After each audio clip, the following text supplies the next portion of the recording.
미국 시장 같은 경우에는 이런 할부 금리 인하에 따른 잠재적인 수요 증가가 상당히 많이 늘어날 것으로 기대된다. 이렇게 이제 볼 수 있는 거죠. 기관들조차도 이렇게 이제 초저평가라고 이야기할 때 이때는 기본적으로 사두면 절대 손해나지 않는 구간이다. 이렇게 이제 보실 수 있는 거죠. 외국인들이 2차전지 섹터의 대표 종목들을 지금 담고 있다. 내년부터는 탈중국 시장에서 형성된 가격을 기준으로 양재 가격이 형성될 가능성이 높고 배터리 가격도 형성될 가능성이 높다. 그런 소재 산업 또 배터리 산업의 추가적인 단가 인하 압력은 굉장히 제한적인 구간으로 들어왔다. 반도체 섹터 쪽에 포지션을 이제 강하게 구축했던 외국인이나 기관들이 그 수급을 일정하게 다른 섹터로 돌려야 되는 이제 상황에 이르렀다고 볼 수 있습니다. 2차전지 섹터 쪽으로 수급이 상당 부분 이동할 가능성이 높지 않을까 이렇게 이제 좀 판단하는 거고요. 지금은 많이 기다리지 않아도 주가 반등을 기대할 수 있는 구간에 들어온 것 같고 2차전지 투자에 소극적이었던 사람들도 이제는 본격적으로 좀 투자를 시작해야 될 구간 아닌가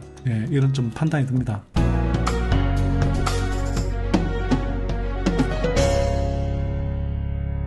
자, 일단 2차전지 주가 반등을 전망한 4가지 이유. 첫 번째, 미국 금리 인하가 이제 좀 확정적인 구간에 들어갔습니다.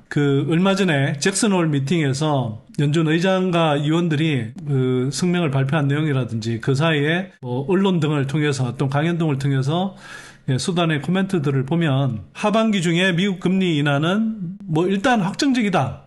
그러나 얼마나 이제 금리를 빠르게 인하할 것이냐, 어느 정도의 폭으로 할 것이냐, 이게 이제 문제일 뿐입니다. 미 연준이 이제 금리를 인하할 수 있는 가장 빠른 시기가 9월달인데 9월달에 50bp의 빅컷을 하느냐, 아니면 25bp 0.25%포인트의 포인트만 인하하느냐. 이 문제가 이제 남아있는데, 최근으로 올수록 50bp 수준의 빅컷이 이루어질 것이다. 이런 전망도 좀 많이 늘어나는 것 같아요. 그만큼, 금리 인하를 단행하게 되면, 한 번에 좀 크게 내릴 가능성도 있다. 이렇게 이제 좀 보는 것 같고요. 연내에 대략 인하되는 폭은 75bp에서 100bp, 즉 0.75%포인트에서 1%포인트까지 인하할 가능성이 높다. 이렇게 이제 보는 것 같습니다. 대략 이제 그런 흐름으로 전개된다고 이제 볼 때, 그러면 금리가 인하되면 기본적으로는 성장성이 강한 종목들에 유리합니다. 왜 그러냐? 이제 주식의 가치를 평가하는 방법 중에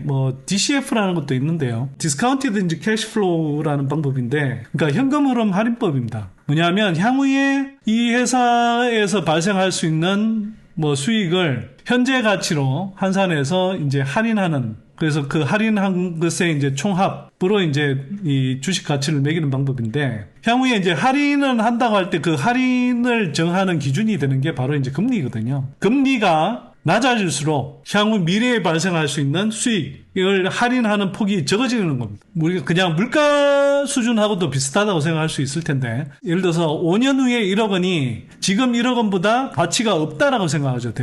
대부분이 인플레가 발생하니까. 또 인플레에 비례해서 사실 금리도 올라가잖아요.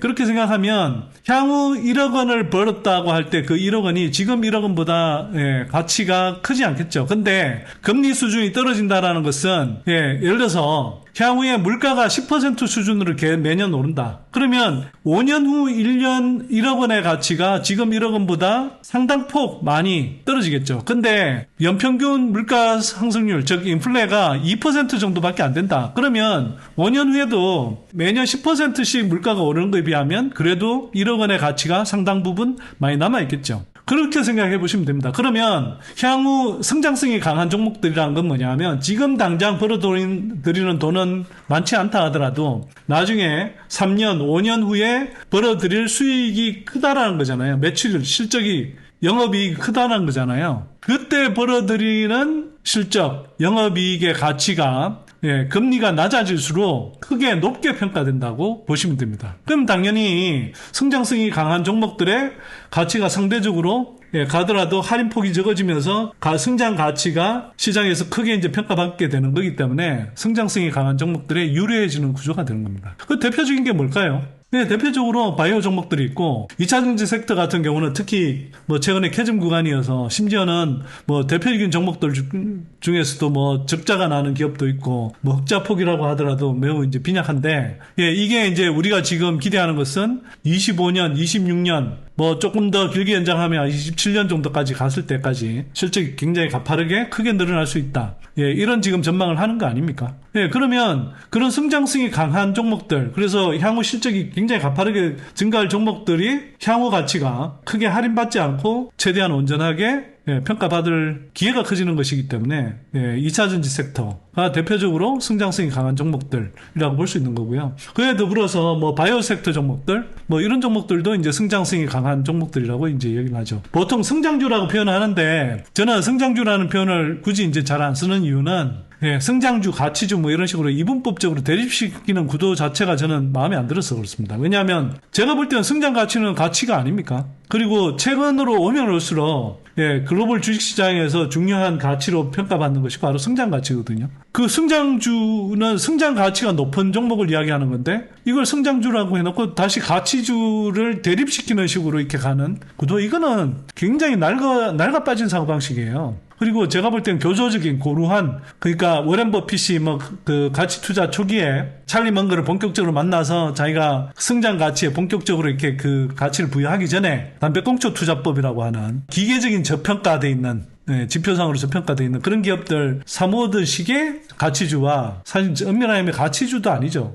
그런 가치주와 성장주를 대립시키는 그런 측면이 강하기 때문에 제가 사실 성장주라는 표현을 안 쓰는 거고요. 성장성이 강한 종목들에 유리하다, 금리가 하락하면. 두 번째, 미국의 자동차 할부 금리 인하에 따른 전기차 판매 증가가 이제 가속화될 수 있다라는 거죠. 미국에서 자동차를 사려면요, 그 할부 금리가 되게 셉니다. 그리고 미국 사람들의 4분의 3 이상이, 미국은 집을 살 때도 이제 대부분 모기지 대출을 끼고 사죠. 뭐 한국도 뭐 주택담보대출을 끼긴 합니다만, 미국은 승금이라고 할 수 있는 한 10%? 남짓한 그런 다운 페이먼트라고 하는 그 정도를 내고 나서 나머지는 모기지 금리를 이용해서 이렇게 주택을 구매하는 경우가 매우 많습니다. 그 비율이 높고. 그런데 그와 비슷하게 미국의 경우는 자동차 같은 경우도 우리보다는 할부로 구매하는 비율이 훨씬 높고요. 또 한편은 할부 금리가 상대적으로 상당히 비쌉니다. 자동차 할부 금리가. 그 신용 등급이 높은 고객이라 하더라도 7%대 정도 되고, 뭐 많게는 15% 넘어서는 그런 할부 금리가 적용되기도 합니다. 그런데 미국의 이제 그 금리 수준에 따라서 이제 달라지겠죠. 미국의 이제 이런 연방 기금 금리, 연준이 결정하는 연방 기금 금리가 떨어지면 당연히 자동차 할부 금리도 떨어질 가능성이 높고요. 특히 시장 금리는 기준 금리 역할을 하는 연방 기금 금리가 인하되는 폭보다 더 가파르게 떨어진 경우들이 많습니다. 미국의 이제 자동차 할부 금리가 인하가 되면 전기차 판매가 상당히 증가될 가능성이 높죠. 자동차 가격, 전기차 가격이 하락하는 것도 중요하지만 그걸 살 수 있는 수요라는 측면에서 특히 미국 시장 같은 경우, 우리가 지금 굉장히 주목하고 있는 시장이 미국 시장 아닙니까? 미국 시장 같은 경우에는 이런 할부 금리 인하에 따른 잠재적인 수요 증가가 상당히 많이 늘어날 것으로 기대된다, 이렇게 이제 볼 수 있는 거죠. 그 다음에 또 한편으로는 점진적 약달러 현상에 따라서 한국 등 이머징 마켓에 대한 외국인 자금의 투자 유입이 증가할 수 있다. 이게 무슨 이야기냐 하면, 이게 이제 매크로 흐름의 상관관계를 잘 모르신 분들은 좀 이해하기 어려우실 수 있는데, 뭐 겁먹을 내용은 아니고요. 그 기본적으로는 금리라는 것은 돈의 값이라고 생각하시면 됩니다. 그러면 그 미국 금리가 올라갈 때는 미국 달러 가치가 상대적으로 강세를 보일 가능성이 높은 거고, 반면에 미국 금리가 인하가 되면 미국 달러 가치가 하락할 가능성이 높죠. 상대적으로. 그래서 뭐 미국 금리를 올리는 것보다 뭐 한국이 더 가파르게 올린다거나 일본 은행이 뭐 더 가파르게 올린다거나, 그러면 미국이 금리를 올리더라도 다른 나라의 화폐 가치에 비해서 상대적으로 약세를 보일 수도 있죠. 우리가 흔히 말하듯이 환율이잖아요. 환율은 exchange rate이거든요. 서로 다른 각국 통화들끼리 교환하는 비율을 말하는 거거든요. 그게 환율입니다. 환율. 그러니까 당연히 미국 금리를 올린다 하더라도 다른 나라가 훨씬 더 가파르게 금리를 올린다라고 하면 상대적으로 약세를 띌 수는 있으나, 제가 이제 그런 상대적인 국가들 간의 상대적인 어떤 금리 상황을 논의를 하고 그냥 미국 그 달러를 올리고 내리는 수준에 맞춰서 미국 달러의 가치도 거기에 연동해서 강세를 띠거나 약세를 띠는 경향이 상당히 강하다, 그리고 대체로 이 흐름이 지금까지 대체로 맞아떨어져 왔다. 그래서 미국 금리가 이제 떨어지면 점진적으로 약달러를 시연할 가능성이 높고요. 그 달러가 강세를 보일 때는 미국이 이제 매우 큰 시장이죠. 그렇게 해서 그 많은 자본들이 제가 뭐 지난번에 엔캐리 트레이드도 이제 말씀을 드렸습니다만 예를 들어서 엔화가 상대적으로 약세인데 미국이 금리를 올리는 구간에서는 상대적으로 강달러 현상이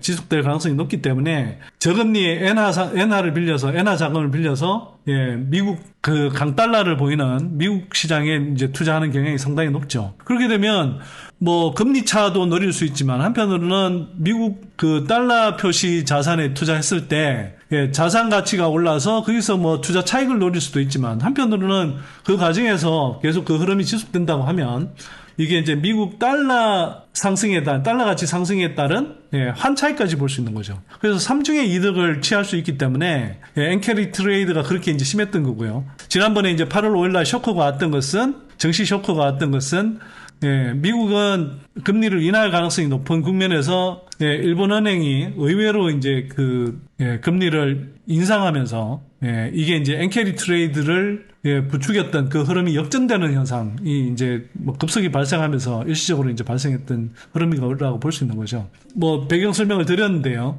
이렇게 이제 볼 때 앞으로 점진적으로 약달러 현상을 보일 가능성이 높고 그렇게 되면 미국 본토에 주로 투자됐던 그런 달러 자금들이 달러와 투자 자금들이 그 달러 대비해서 상대적으로 조금 강세를 보일 수 있는 다른 이머징 마켓 한국을 포함해서 이머징 마켓 쪽으로 투자를 증가시킬 가능성이 높아집니다. 지금까지 대체로 그런 흐름을 보였고요. 그렇게 되면 이머징 마켓에서 상당히 이제 선두주자에 가까운 한국 시장에는 당연히 투자 자금 유입이 계속 이어질 가능성이 높다고 생각합니다. 여러분들 이제 뭐 관련 기사들을 많이 보셨을 텐데 한국경제 기사인데 전기차 화재 초비상인데 외국인 쓸어 담은 의외의 종목 이렇게 돼 있죠. 그 외국인이 LG엔솔, 포스코 홀딩스를 이제 담았고 뭐 기간은 이제 포스코 퓨처엠 사들였다 뭐 이런 이야기인데 뭐냐 하면 전기차 수요가 생각보다 둔화된 것은 맞지만 주가가 너무 떨어져서 초저평가 영역에 진입했다. 외국인 투자는 이달 들어 LG 에너지 솔루션을 1189억 원 순매수했고 포스코 홀딩스도 1151억 원 담아 순매수 상위권에 이름을 올렸다. 외국인은 지난 21일 하루에만 LG 에너지 솔루션을 510억 원 사들여 당일 순매수 1위 종목에 올랐다. 그리고 외국인이 LG 에너지 솔루션을 하루에 500억 원 이상 담은 건 지난해 8월 이후 처음이다.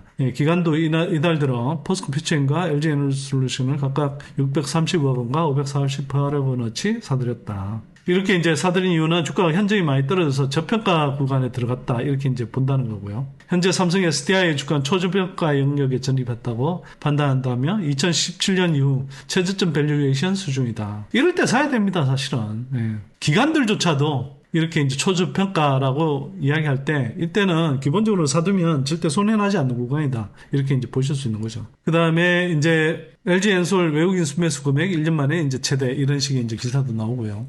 그만큼 외국인들이 2차전지 섹터의 대표 종목들을 지금 담고 있다. 이 생각을 한번 해보시면 왜 담고 있겠습니까? 자, 반도체 사이클상 그 주가는 SK하이닉스를 대표적으로 예를 한번 들어보죠. SK하이닉스 경우에 21년 말 22년 초가 사이클의 고점이었습니다. 그러다가 줄창 떨어졌죠. 그래서 약 1년 가까이 조정을 받았어요. 1년 가까이 조정받고 그 다음에 주가가 지속적으로 올라서 거의 뭐 한 8만 5천 원 이 정도 되던 주가가 한때 20 몇만 원까지 올라가서 거의 뭐 3배 가까이 올랐죠. 1년 한 반 정도 만에 거의 3배 가까이 올랐습니다. 자, 여기서 이제 제가 말씀드리고 싶은 게 이겁니다. 반도체는 지금 이미 이제 뭐 성장하긴 하지만 성숙도가 상당히 높은 산업이기도 합니다. 그래서 그 메모리, 특히 한국은 이제 메모리 반도체 중심이기 때문에 메모리 반도체 재고 수준에 따라서 가격이 급등락을 메모리 반도체 이제 가격이 이제 큰 폭으로 변화하고요. 거기에 따라서 뭐 삼성전자나 SK하이닉스의 실적이 큰 폭으로 변동하고 그 관련한 장비 소재 업체들의 실적과 주가 변동도 폭이 큰 편입니다. 그런데 이게 SK하이닉스가 그 실적이 언제부터 좋아졌냐 한번 보시면 자 23년 3분기까지도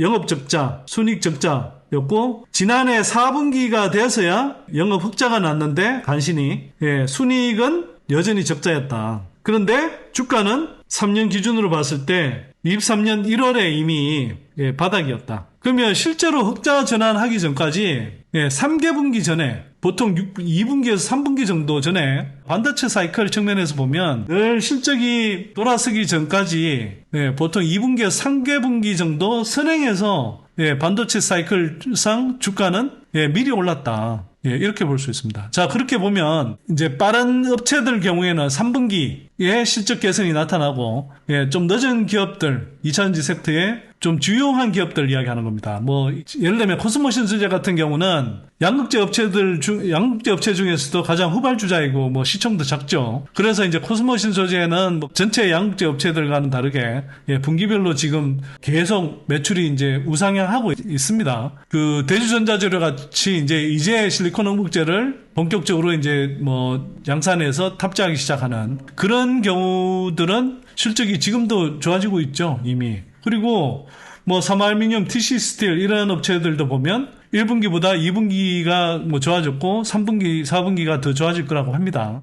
그런 이제 일부 뭐 스몰캡에서 미드캡에 이르는 그런 종목들 일부를 제외하고 이 2차전지 섹터를 주도하는 그런 이제 배터리 3사라든지 양극재 업체들과 같은 주요한 업체들, 라지캡 종목들 중심으로 이렇게 보자면 빠르면 3분기 또는 4분기에 실적 반등이 일어날 가능성이 높다. 이렇게 이제 보고 있고요. 그러면 늦어도 4분기에 실적 개선 또는 반등이 일어난다고 하면 사실은 반도체 산업과 비교해서도 오히려 늦은 거예요. 반도체 산업 같은 경우는 좋아진다 하는 것보다 2분기, 3분기 앞서서 주가가 바닥을 찍었잖아요. 우리는 지금 8월 5일 날 주가가 바닥을 찍었다라고 이제 전제를 하면 지금부터 반등한다 하더라도 겨우 한 분기 정도 앞서서 주가가 선제적으로 오르는 거라고 이렇게 볼 수 있습니다. 그러면 2차전지 섹터들이 기관들부터가 초저평가 영역에 들어섰다고 하는 이 마당에 그리고 4분기에 실적 반등이 예상되는 이 시점에서 저는 올라가야 정상이라고 생각합니다. 이제부터는. 적어도 바닥을 다져야 되고 추가로 하락한 게 뭐 일시적으로 약간의 낙폭이 있을지 모르겠지만 큰 폭의 추가적인 낙폭이 여기서부터 있다고 그러면 그거는 한국 주시장이 제대로 기능을 못하고 있는 상태 또는 2차전지 섹터에 대해서 뭔가 인위적인 주가 억누르는 현상 이런 것들이 개입돼서 일어나는 것 아닌가 이런 생각이 들기도 합니다. 왜 3, 4분기 실적 개선이 이제 기대가 되냐 하면 뭐 전에도 말씀드린 적이 있는데 우리가 지금 이제 뭐 핵심적으로 바라보고 있는 시장은 미국 전기차 시장이죠. 미국의 자동차 시장을 보면 1분기보다 2분기, 상반기보다 하반기, 즉 연말로 갈수록 자동차 판매량이 증가하는데 당연히 자동차 판매량이 증가하는 가운데 전기차도 그 한 부분으로서 판매량이 증가할 가능성이 높은 거고요. 하반기로 올수록 신차 출시를 늘리게 돼 있다. 뭐 GM도 그렇고, 뭐 기아차 EV3도 그렇고, 이런 이제 이른바 보급형 모델에 가까운 가성비 높은 전기차들이 이제 출시를 시작하고 있다. 이런 측면에서 금리 인하에 따른 전기차 판매 증가 효과까지 이제 가세를 한다 그러면 하반기에는 연말로 갈수록 판매량이 증가할 가능성이 높다. 이렇게 이제 좀 판단이 되고요. 특히 SK온 같은 경우는 포드가 주력 고객사죠. 근데 포드가 상반기에는 이제 그동안에 선 매입해놨던 그런 배터리 재고를 충분히 소진을 못 시켜서 SK온 실적이 이제 상대적으로 상반기에 좀 부진했는데 하반기로 갈수록 이제 재고가 소진되면서 그 SK온의 이제 주문이 포드향 공급이 늘어날 것으로 예상이 됩니다. 그걸 어떻게 뭐 알 수 있냐 하면 SKC가 당연히 이제 SK온에 이제 동박을 공급할 수밖에 없잖아요. SKC가 이미 이제 그 2분기 실적 큰 콜에서 이야기한 내용에 따르면 이제 4분기에는 SK온향 대규모 동박 공급이 일어날 가능성이 높다. 뭐 이렇게 이야기를 하니까요. 뭐 당연히 이제 SK온 같은 이제 뭐 주요 배터리 업체도 이제 공급을 늘리게 되는 것이고 GM이나 예를 들면 BMW 뭐 이런 업체들 물량, 스텔란티스 또 뭐 테슬라 이런 쪽 물량도 상대적으로 하반기에 더 늘어난다고 감안하면 배터리 3사의 배터리 공급도 증가할 가능성이 높지 않겠나 이렇게 생각이 되고요. 그렇게 되면 적어도 뭐 3분기 몰라도 4분기에는 상당한 실적 개선이 일어날 가능성이 좀 높겠다 이렇게 좀 생각이 됩니다. 그리고 리튬을 비롯한 광물 가격이 이제 바닥 다지기를 하고 있다. 제가 한 4월, 5월쯤에 아마 말씀을 드렸던 것 같은데 리튬 가격이 그렇게 이제 뭐 바닥을 다지고 뭐 바닥에서 한 뭐 상당히 이제 좀 한 10% 이상 반등하는 그런 흐름이 나타났었는데요. 이 중국 리튬 가격, 탄산 리튬 가격을 중심으로. 그런데 그게 이제 다시 뭐 공급 과잉이 금방 해소되지 않으면서 또 이제 재하락하면서 이제 바닥을 큰 흐름에서 이제 다지는 그런 흐름이 이제 나타나고 있는데 그렇다고 해서 추가적인 하락이 뭐 크게 일어나고 있지는 않습니다. 그리고 오히려 최근에 오면 다시 조금씩 이제 다시 반등하는 조짐도 이제 보이고 있는 거고요. 리튬 등 광물 가격에 이제 그 추가적인 하락은 없다. 바닥 다지기를 하고 있다. 이렇게 이제 볼 수 있고 그 가면 갈수록 한국 배터리 산업에 있어서 중요한 것은 중국 리튬 가격, 중국 광물 가격이 아니고 그 중국 이해 시장에서 그 형성되는 광물 가격이 중요한 겁니다. 그래서 탈중국 가격의 이제 디커플링 현상이 이제 지금 이미 진행되고 있다. 그래서 아까 말씀드렸듯이 중국을 중심으로 한 탄산 리튬 가격은 여전히 이제 바닥권에 머물러 있다라고 한다면 큰 틀에서 탈중국 시장에서의 리튬 가격은 이미 디커플링이 일어나고 있다. 그래서 중국산 탄산 리튬 가격은 하락하거나 이렇게 여전히 이제 바닥을 기고 있는 반면에 오히려 탈중국 시장의 리튬 가격은 오히려 지금 계속 오르고 있다.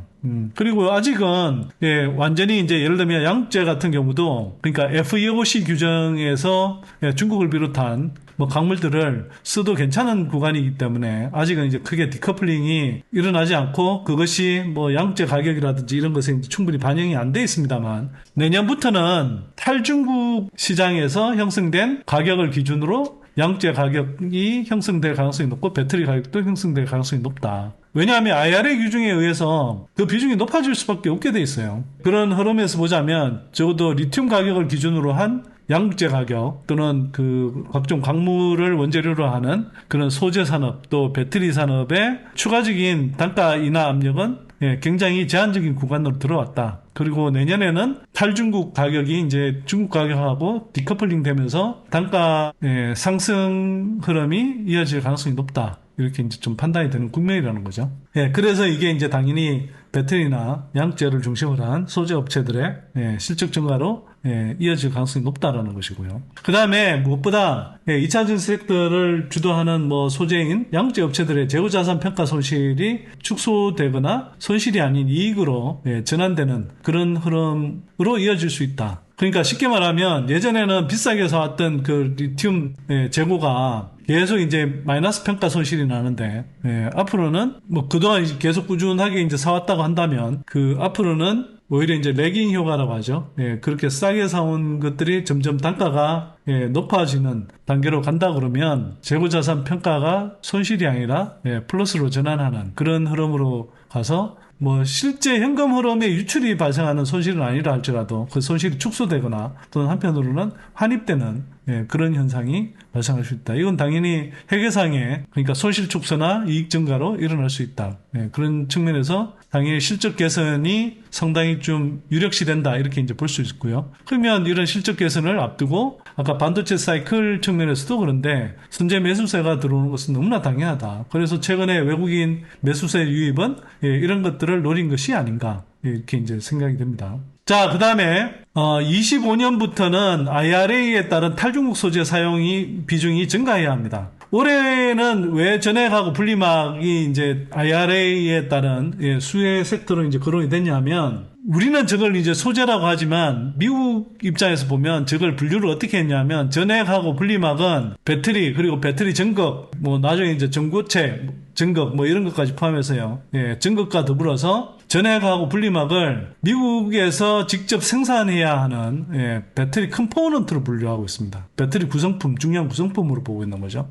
우리는 어쨌거나 소재라 부르긴 하지만 실제로 이제 IRA 세제 규정상으로는 전액과 분리막이 배터리 컴포넌트로 분류되어 있어서 24년부터 미국에서 이제 생산해야 되는 그래서 탈중국의 소재에서 가장 선도적으로 탈중국을 달성해야 하는 그런 소재로 이제 주목을 받았던 거고요. 실제로 그래서 전액 생산 캐파가 그렇게 이제 부랴부랴 일어났던 거죠. 자, 근데 이제는 25년부터는 저는 배터리 컴포넌트뿐만 아니라 그 소재들 같은 경우에 25년부터는 가능하면 탈중국 소재 사용 비중을 늘려야 되는 구간으로 갑니다. 이게 이제 앞에 이야기했던 중국 시장과 다른 가격 디커플링 현상을 이제 가속화시킬 가능성이 높고요. 저게 이제 그러면 가속화시킨다는 건 뭐냐면 강물뿐만 아니라 그게 그런 강물을 상대적으로 비싼 강물을 중국 이해 시장에 비싼 강물을 쓰면 당연히 소재 가격도 따라서 올라갈 수밖에 없고, 그럼 판매 단가도 여기에 연동해서 올라갈 수밖에 없고, 그러면 이게 일정 부분 이익 증가로도 나타날 가능성이 높겠죠. 전액 분리막, 물론 이제 뭐 분리막은 주가가 안 올랐습니다만 전액 같은 경우 상당히 좀 조명을 받았잖아요. 25년부터는 다른 소재들도 탈중국 소재 사용 비중이 늘어나야 되기 때문에 그만큼 아마 주목도가 좀 높아질 수 있지 않겠냐. 그리고 전체적으로 실적 개선, 그리고 시장의 관심도가 증가하는 계기가 될 수 있다. 이렇게 이제 좀 보는 거고요. 그 다음에 무차익 공매도를 이제 제한하는 이제 그 전산 시스템이 내년 3월 31일부터 이제 시작이 됩니다. 또 공매도 뭐 사유들과 목적 그리고 수량 이런 것들을 정확하게 이제 기록해야 하는 전산 시스템을 이제 구축하게 되는 건데요. 이렇게 이제 구축하게 되면 기존처럼 무차익 공매도를 그렇게 막 함부로 칠 수가 없고, 그리고 그냥 이게 이른바 이제 주가를 억누르기식의 그 공매도를 치기가 굉장히 이제 힘들어지는 것일 뿐만 아니라 공매도 잔고가 되게 그 2차전지 섹터 주요 종목들에 되게 많이 쌓여 있잖아요. 에코프로 BM, 포스코 홀딩스, 퓨치엠 뭐 등등.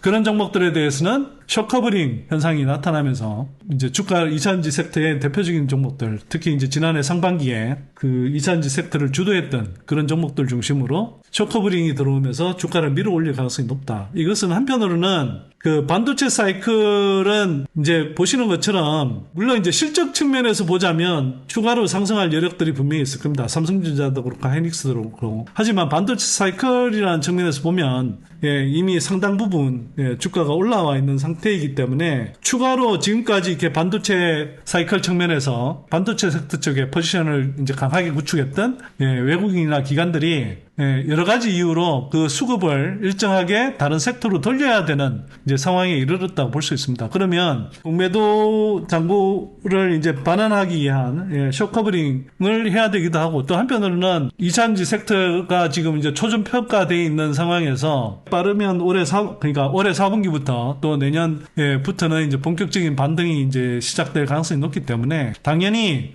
반도체 쪽에 이제 몰려있던 그런 수급들이 분산되면서 반도체에 이어서 이제 한국 주식 시장 내에서 가장 비중이 높은 2차전지 섹터 쪽으로 수급이 상당 부분 이동할 가능성이 높지 않을까, 이렇게 이제 좀 판단하는 거고요. 그렇게 되면 지금 이 2차전지 주가가 큰 흐름에서 바닥 구간이다.